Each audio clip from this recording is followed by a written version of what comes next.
안녕하십니까, 개미문명입니다. 오늘 영상은 주식 관련 영상이 아닌 부동산 영상입니다. 이전에 제가 부동산 관련 영상을 이제 먼저 좀 예고를 해드렸어요. 예. 하지만 조금 최근에 다른 좀 부분에 집중을 하느라 조금 늦게 영상을 올리게 된 점 좀 양해 부탁드립니다.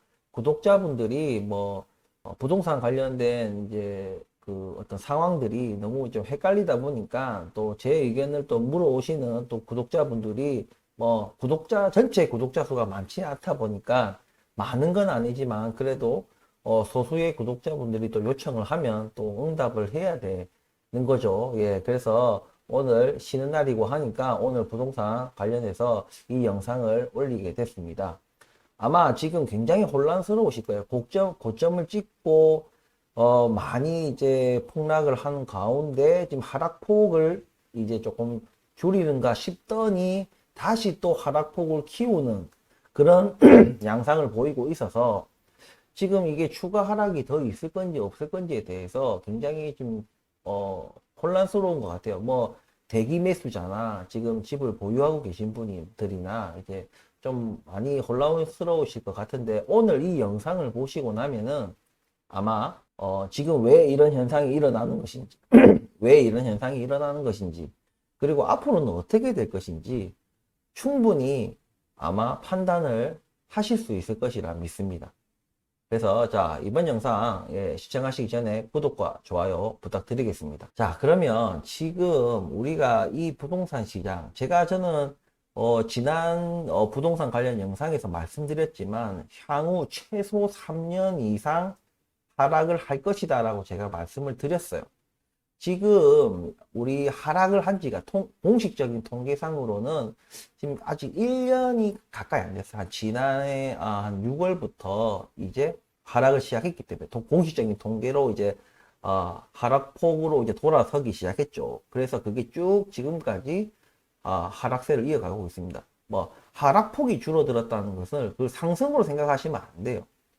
만 원에서 뭐 만약 10% 빠지면 9,000원, 9,000원에서 또 10% 빠지면 또 900원 빠지니까 뭐 8,100원.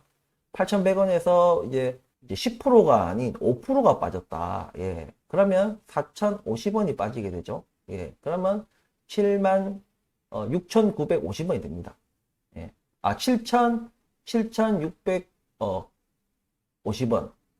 이렇게 되는데 이게 왜 이제 하락폭을 이제 키우냐, 늘리냐에 대해서 굉장히 지금 민감해요. 왜냐면 어차피 상승으로 돌아서려면 하락폭을 줄이다가 어느 순간에 상승 쪽으로 이제 돌아서겠죠. 그래서 그런 걸 기대했었는데 하락폭을 좀 줄이는가 싶더니 다시 이제 3, 4월 들어가지고 하락폭을 다시 또 커지는 양상입니다. 그래서 여러분들이 지금 이 현상에 대해서 이해도 하셔야 되고 그리고 그것을 이해하고 나면은 앞으로 어떻게 될 건지 분명히 오늘 영상을 보시고 나면은 이해하실 거라고 저는 확신을 합니다. 자, 우리가 지난 과거의 어떤 현상들을 봐야지 지금에 일어나는 일들이 왜 일어나는지를 알 수가 있어요. 자, 우리 과거로 돌아보면 기본적으로 이런 차트를 다 보셨을 거예요. 원래 완만하게 이렇게 이제 오르다가 급격하게 올랐죠. 급격하게 오르다가 지금 급격하게 떨어지고 있습니다. 자, 이 시점이 언제냐? 이 시점이 20년, 우리 코로나가 20년 2월인가 3월에 터졌어요. 그리고 그 기준금리를 급격하게 낮췄죠. 그래서 20년도 후반이라 생각하시면 됩니다.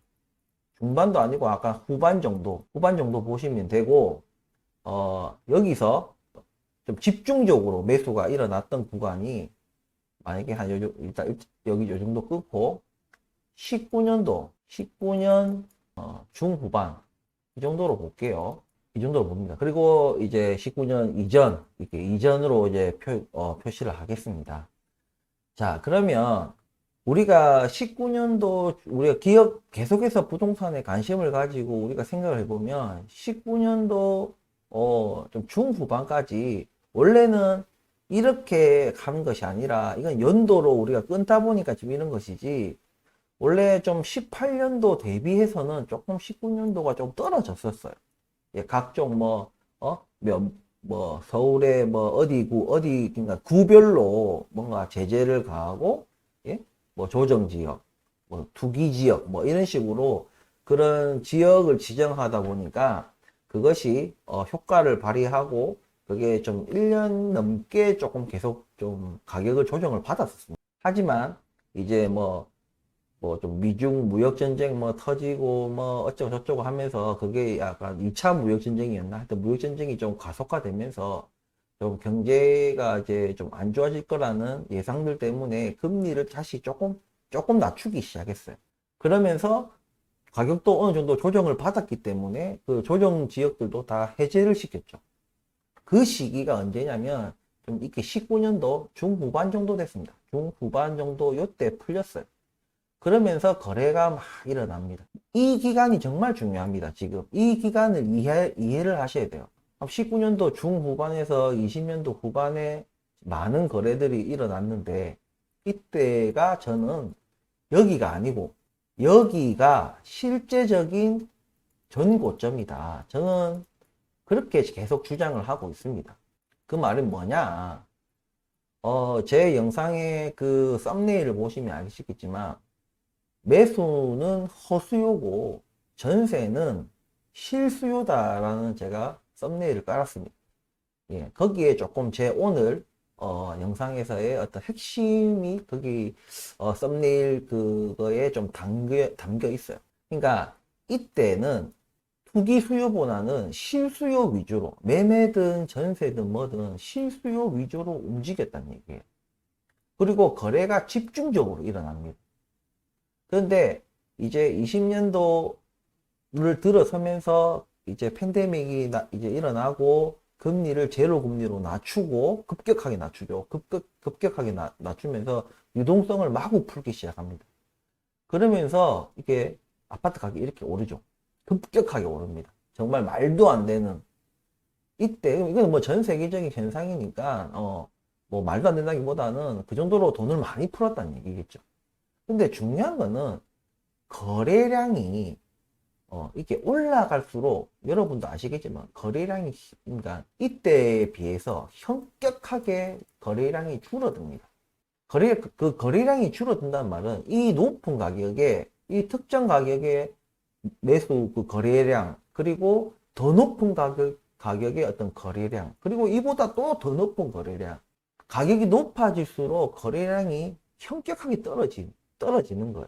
물론 상승장이기 때문에 팔고 싶은 사람들도 매물을 안 내놓죠. 더 오를 거라는 생각이기 때문에 어찌됐든 간에 그 높은 가격에 매수해주는 사람 그리고 그보다 더 높은 가격에 매수해주는 사람 이런 사람들이 갈수록 점점점 줄어듭니다.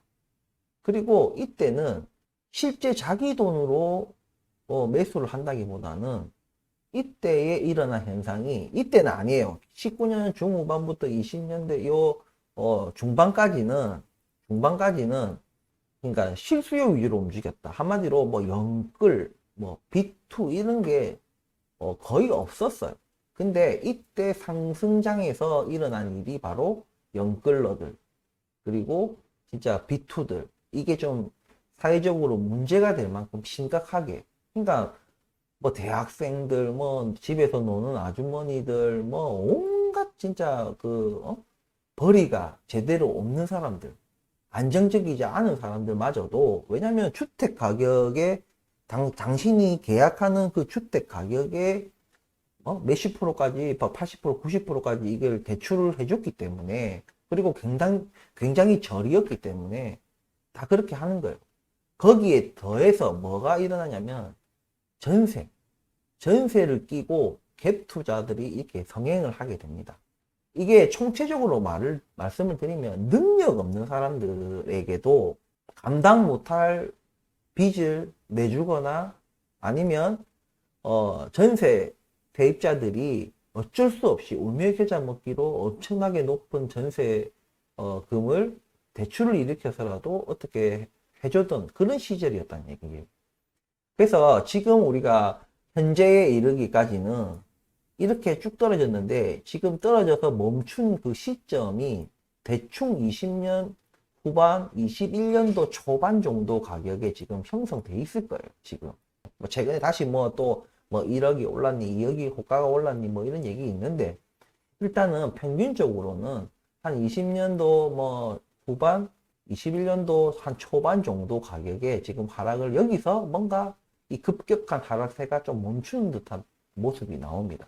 자, 여기서 왜 지금 여기서 멈췄냐?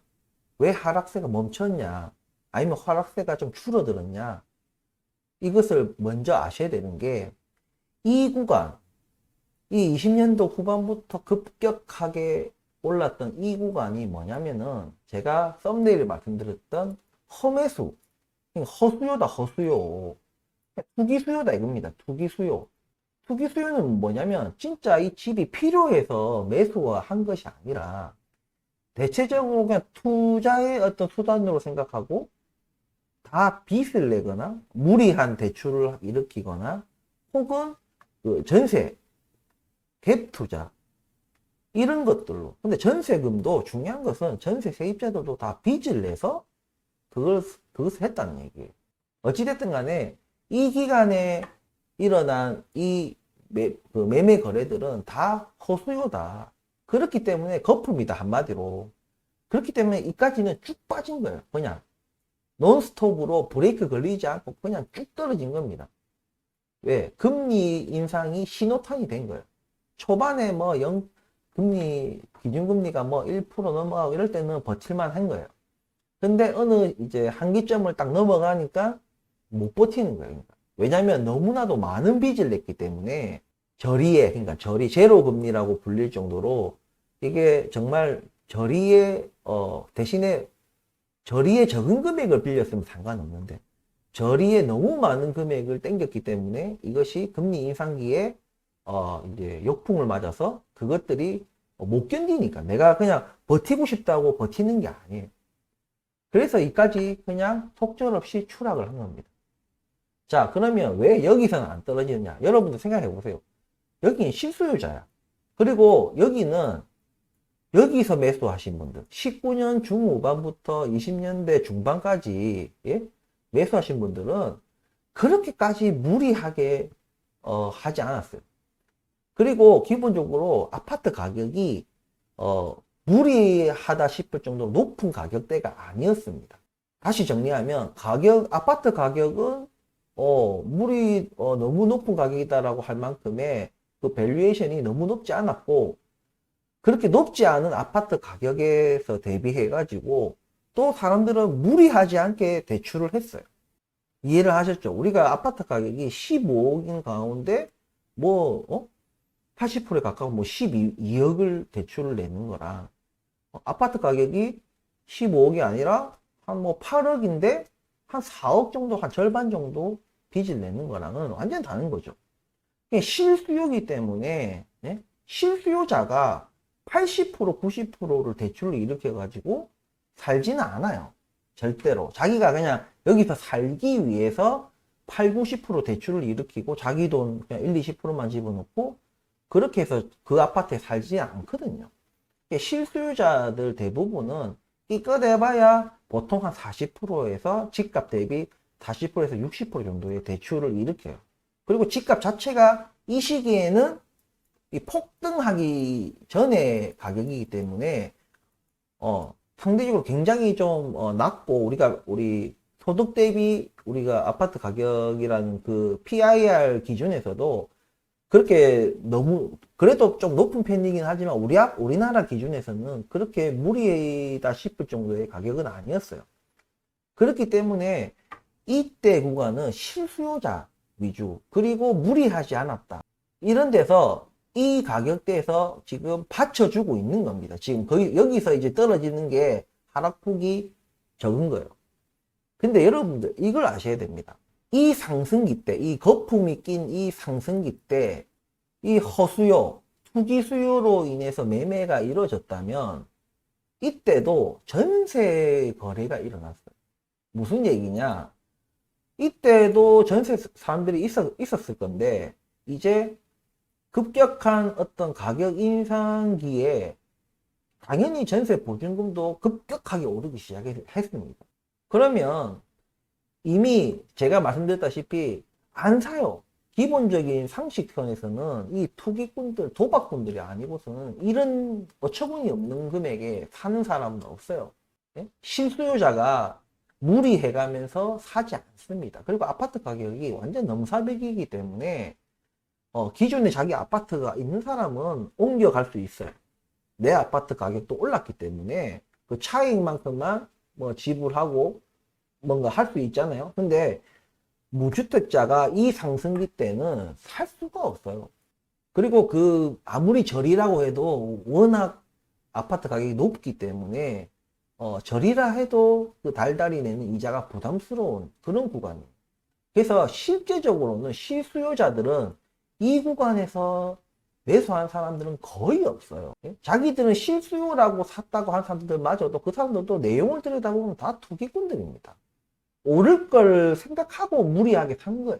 근데 여기 사람들은 실수요라는 말이 뭐냐면 여기서 사신 분들은 실수요이기 때문에 무리하지도 않았고 그렇기 때문에 가격이 여기서보다 더 떨어진다고 해도 이 사람들은 안 팔아요.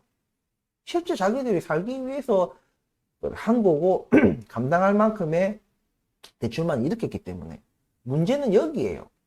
근데 여기에서 매매 거래가가 쭉쭉 올라갈 때 전세 보증금도 올라갔다는 얘기예요. 근데 전세 보증금 제가 뭐라고 썸네일에 적었습니까? 전세는 투기 수요가 없어요. 전세는 무조건 실수요입니다. 근데 이 실수요들이 지금 뭐 자녀가 학교 다니던 때 계속 다녀야 되고 뭐 여러 가지 그런 사항들이 있을 거 아닙니까? 떠날 수가 없는 거예요. 그래서 울며 겨자 먹기로 뭐 그동안 모아놓은 돈 더 보태고 그리고 전세 보증금 또 대출을 일으켜가지고 어떻게든 전세 보증금 올리달라는 만큼 수억을 올리달라는 만큼 또 다 올려준 거예요. 그렇기 때문에 그 사람들도 무리해서 전세 그 보증금을 맞춰주던 이런 시기란 얘기죠. 문제는 여기서 터지는 겁니다. 지금까지 터진 거는 이 허수요, 매매 거래에 대한 이 허수요, 그게 투기 수요죠, 한마디로. 이것들이 자기들이 살기 위해서 산 게 아니기 때문에 이 사람들은 오로지 플러스 마이너스 내가 차익만큼 버냐 안 버냐 내가 더 큰 손해를 보기 전에 팔자 뭐 이런 거기 때문에 급격하게 떨어졌어요. 근데 앞으로는 무슨 일이 일어나느냐 시기적으로 이제 전세 계약 완료 이제 만료일이 돌아온다. 어떤 전세 계약 만료일 이렇게 무리하게 보증금을 미친 듯이 올려줬던 시절. 왜냐면 지금 여러분도 아시겠지만 전세금이 굉장히 많이 떨어졌어요. 매매 가격만큼이나 오히려 더 많이. 왜냐면 전세금은 말씀드렸다시피 실수요기 때문에 지금은 금리가 너무 높잖아요. 그러니까 이제 빚을 내서 자기들이 하고 싶다, 안 하고 싶다의 어떤 그런 게 아니라 호불호에 따라서 하는 것이 아니라 그냥 할 수가 없어요. 이 빚을 그 전세금을 내가 이만큼 빚을 내 가지고 그리고 그 이자, 이 높은 이자를 내가 감당 자체가 안 되는 거예요. 물가도 너무 높고. 그렇기 때문에 그 실수요자인 전세 세입자들이 자기들 어떤 분수에 맞는 아파트로 이제 찾아간다는 얘기입니다. 그 가격, 내가 무리하게 빚을 많이 안 내도 그냥 내가 원래 가지고 있는 돈만으로도 내가 비슷한 아파트를 내가 거주할 수 있는 곳으로 간다는 얘기예요. 그만큼 전세 매물이 많이 나와 있어요.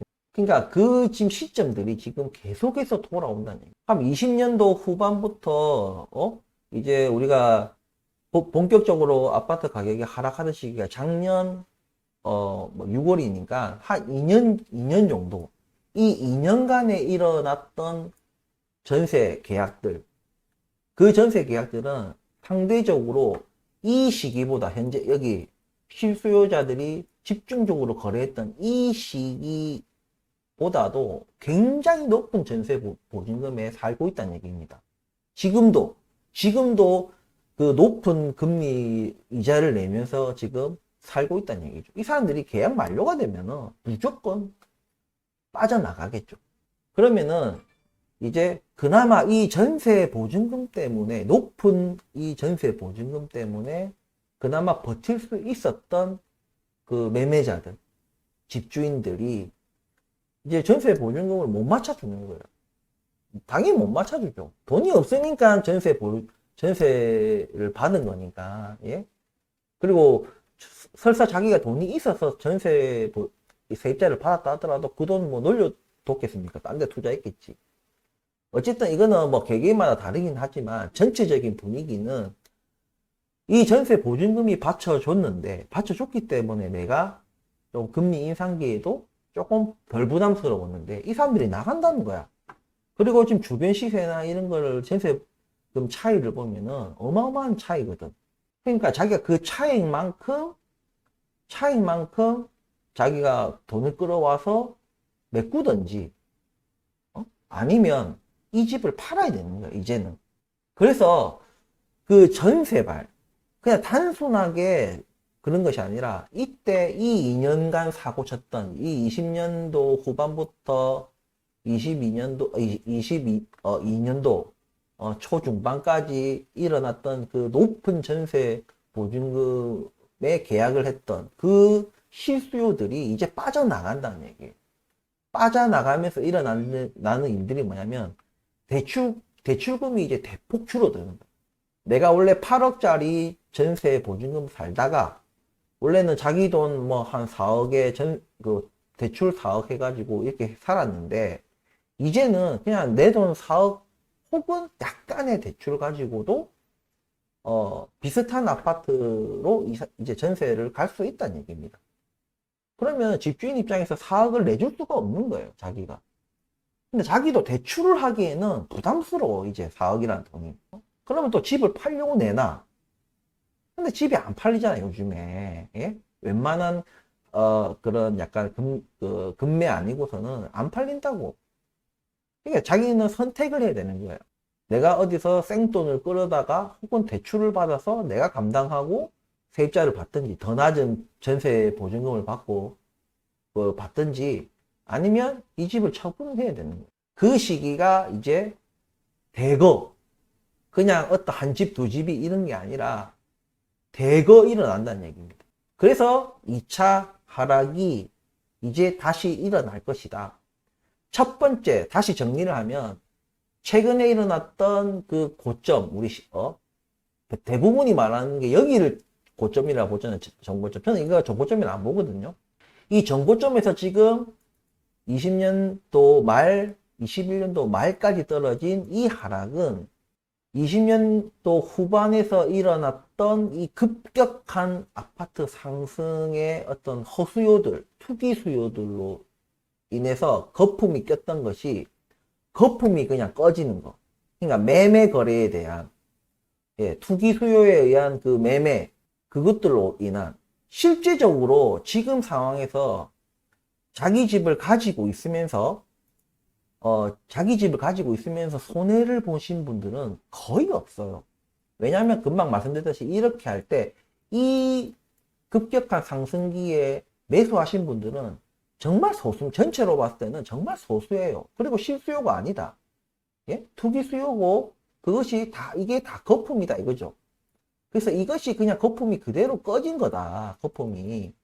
그래서 이제는 제가 생각하는 여기 19년도 말부터 20년도 중반, 여기서 집중적으로 거래가 일어났던 이 실수요들의 어떤 요 구간까지 지금 떨어진 거예요. 이제 실제적인 전고점으로 지금 저는 도달했다고 저는 그렇게 생각을 하고, 여기서 왜 추가 하락이 일어나느냐, 이제 전세 수요가 빠져나가면서 이제 추가 하락을 부추길 것이다 이거죠. 어떤 전세 수요? 여기서 전세를 잘 살고 있던 사람들이 이 급격한 이 매매가 상승 때문에 전세 보증금이 상승했고, 그로 인해서 자기들도 무리하게 대출을 일으키면서 그 전세 보증금을 감당을 해왔던 사람들이 이제 다 나간다는 얘기예요. 다음 달 되면 또 빠져나오고, 다음 달 되면 계속해서 단연간 빠져나갈 겁니다. 그 빠져나가는 과정 속에서 집주인들이 이제 떨어진 전세 보증금만큼의 그걸 자기가 감당을 못하거나 대출하는데 문제가 있다. 다른 집에 대출이 있어서 대출이 안 된다거나 여러 가지 이유로 인해 가지고 그게 감당이 안 되면 집을 또 팔아야 되는 거예요. 그러면서 그것이 가격 하락 압력으로 좀 작용을 할 것이다. 이제 이해하셨죠? 이때까지 하락은 그 매매로 인한 거품이 그냥 꺼진 거고, 이제부터의 하락은 전세 수요. 거품 낀 전세 보증금에 거품이 꺼지면서 이제부터는 또 하락을 할 것이다. 이렇게 저는 분석을 하고 있습니다. 이해되셨죠? 이것들을 단순하게 거시경제가 이렇고 경기 침체가 이렇고 이렇게 두리뭉실한 어떤 분석보다 이게 실제적인 저는 이유로 작용을 할 것이다. 왜냐면 기본적으로 우리가 임금이 전보다는 올랐겠죠. 근데 여러분도 알다시피 임금이 올랐지만 그에 대비해서 물가도 올랐어요. 그러므로 임금은 실제적으로 소득 증가는 없었다고 보는 것이 맞는 거예요. 혹은 오히려 소득이 줄어드는 것일 수도 있어요. 물가가 임금 상승률보다 더 높게 올랐다 하면은 사실은 더 내 소득이 줄어든 거야, 상대적으로. 왜냐면 소득을 내가 벌어가지고 물건도 사고 먹을 것도 사고 하는데 내 월급보다도 물건값이 더 많이 오는 거야. 그러니까 상대적으로 내 소득은 실제적으로는 절대적인 금액적으로는 올랐지만 실제적으로는 상대적으로는 내 소득이 줄어든 거나 진비 없는 현상이다. 지금 이 아파트 부동산 가격이 오르는 것을 정당화하기 위해서는요, 소득 수준이 올라야 됩니다. 실제적인 소득 수준이 올라야지 이 아파트 가격의 상승, 이런 매매가가 상승하는 것을 정당화할 수 있어요. 근데 지금은 실제적인 절대적인 숫자는 올랐지만 상대적이고 실제적으로는 소득이 줄어들었습니다. 그렇기 때문에 지금 우리가 19년도 이때 무리하지 않고, 그리고 자기가 살기 위해서 실제 거주하기 위해서 이때 매수하신 분들도 타격을 입을 겁니다. 근데 이 사람들은 실질적인 타격은 아니에요. 그냥 심리적인 타격이에요.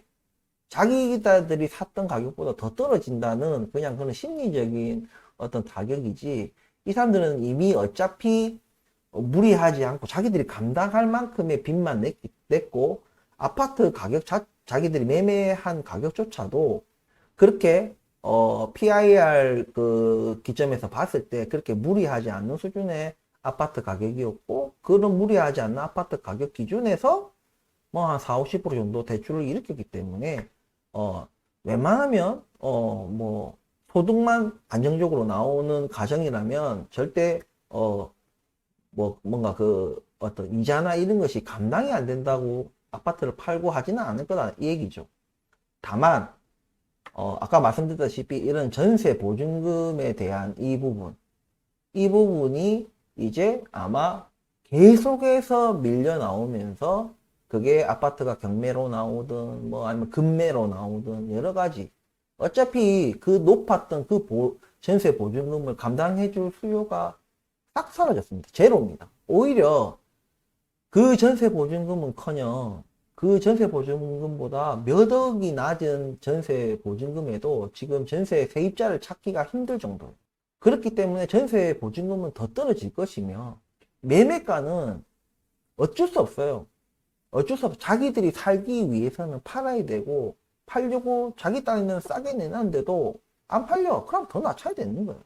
근데 그거 안 낮추고 계속 버티다가는 세입자가 경매 진행을 한다든지 이런 절차가 생기기 때문에, 그러면 막대한 이자를 물어낼 수도 있는 것이고, 여러 가지 문제들이 생기기 때문에 자기들도 불가피하게 매도를 쳐야 되는, 그럼 매도자들끼리, 집주인들끼리, 갭 투자한 집주인들끼리 또 경쟁이 붙기 시작합니다. 서로 가격을 낮추는 거죠. 먼저 팔기 위해서. 급하니까 그냥 세워라 내워라 팔릴 때까지 놔둘 수가 없어요.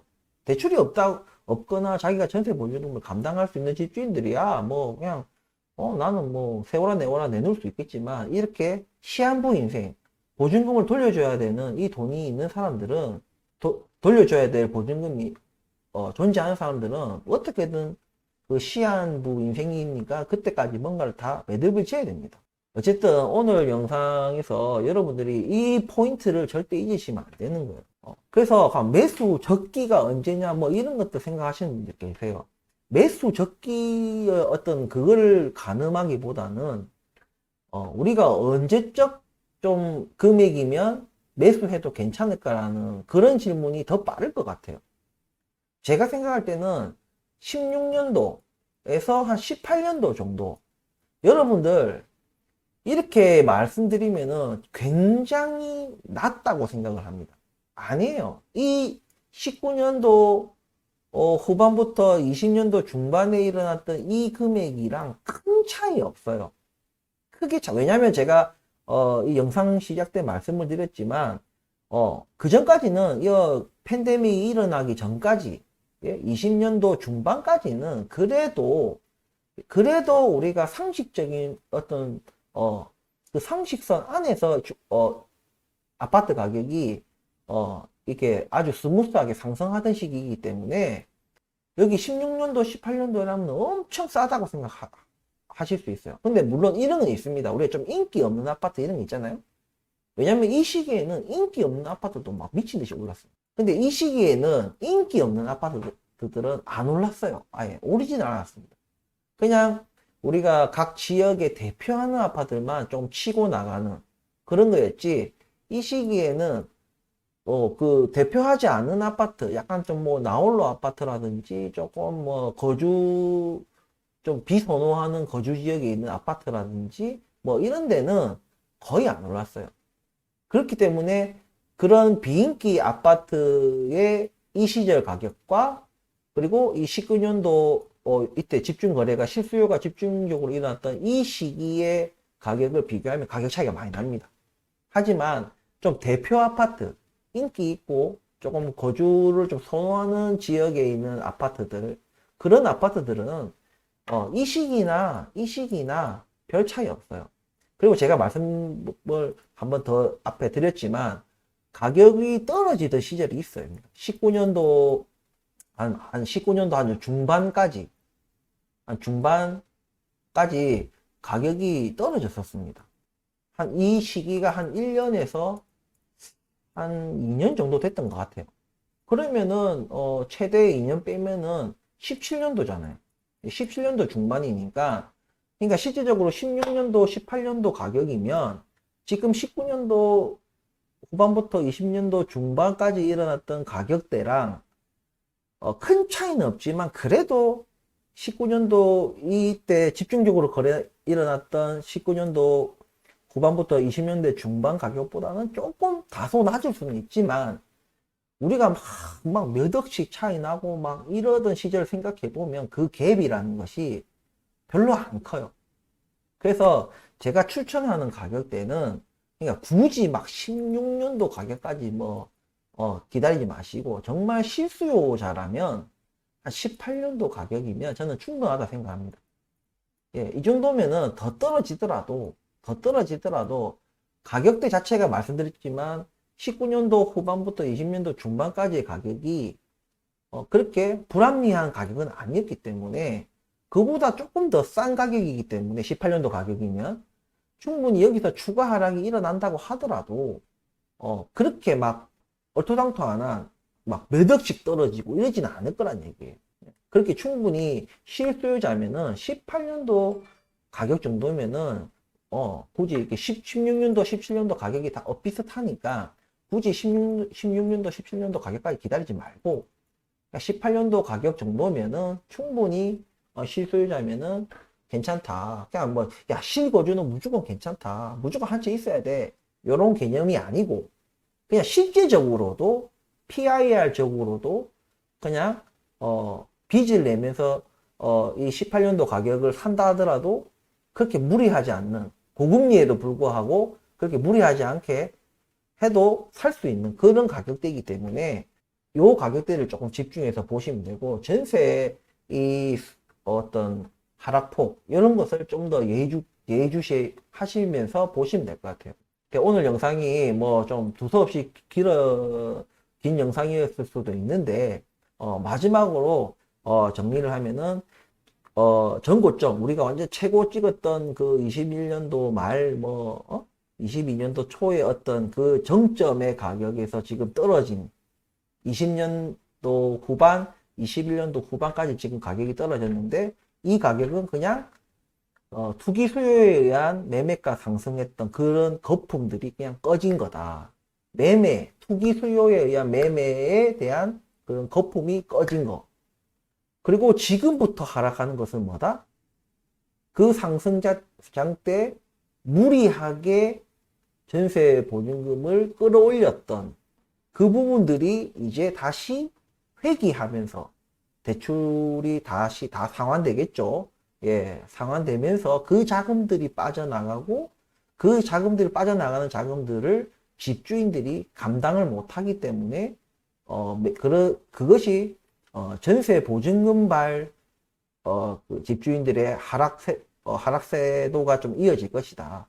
그것이 이제 2차 하락으로 이끌 것이고 그 금액은 아마 아까 말씀드렸던 19년도 후반에서 20년도 중반까지 일어났던 그 실수요자에 의한 집중적인 그 거래 기간들이 있습니다. 그때 가격보다도 더 아래로 가격이 떨어질 확률이 높다. 그리고 이제 여러분들 제가 3년 이상 하락한다고 했는데 작년 6월부터 하락을 했어요. 22년 6월부터 하락을 했고 이제 거의 1년이 됐어요. 하락한 지 1년이 됐습니다. 그럼 기본적으로 2년 더 하락한다는 얘기겠죠. 하락폭이 뭐 줄어드냐 늘어드냐 이런 차이가 있겠지만 기본적으로는 올해 가을 이후부터는 올해 가을 이후부터는 아까 말씀드렸던 그 전세 굉장히 높은 전세 보증금을 주고 있던 사람들이 이제 빠져나오는 시기다 이거죠.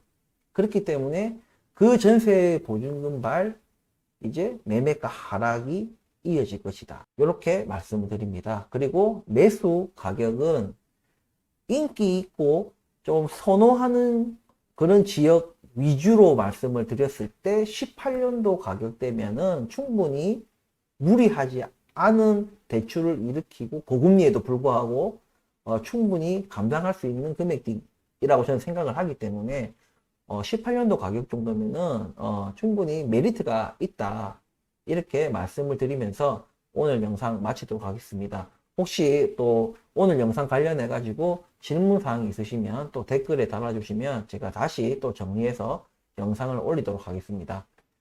오늘 뭐 주식 영상이 아니어서 또 아쉬워하는 분들도 계시겠지만 또 오늘 좀 연휴가 끝나고 다시 또 주식 시장이 열리면 다시 또 주식 분석을 계속 이어갈 거기 때문에 너무 섭섭해하지 마시고 연휴 기간 동안에 또 가족분들하고 또 재밌는 시간 보내시고 힐링하시고 재충전해서 다시 또 시장이 오픈하면은 다시 또 열심히 또 주식판에서 또 전쟁을 한번 치러 보도록 하겠습니다. 오늘 부동산 영상 뭐 판단하시는데 이제 도움이 되셨다면 구독과 좋아요 눌러주시고 제가 부동산은 제가 자주는 아니지만 제가 어느 정도 시간을 따로 만들어서 지금 주식만 지금 일주일에 3번 영상을 올리고 있는데 지금 생각하는 것은 부동산 1번 그리고 주식 2번 이렇게 좀 분석을 할까라는 고민도 좀 해보고 있습니다. 어쨌든 부동산이든 주식이든 다양한 의견을 댓글에 달아주시면은 제가 그것을 참고해서 다음 영상에 분석을 해드리도록 하겠습니다. 오늘 긴 영상 끝까지 시청해 주셔서 감사합니다.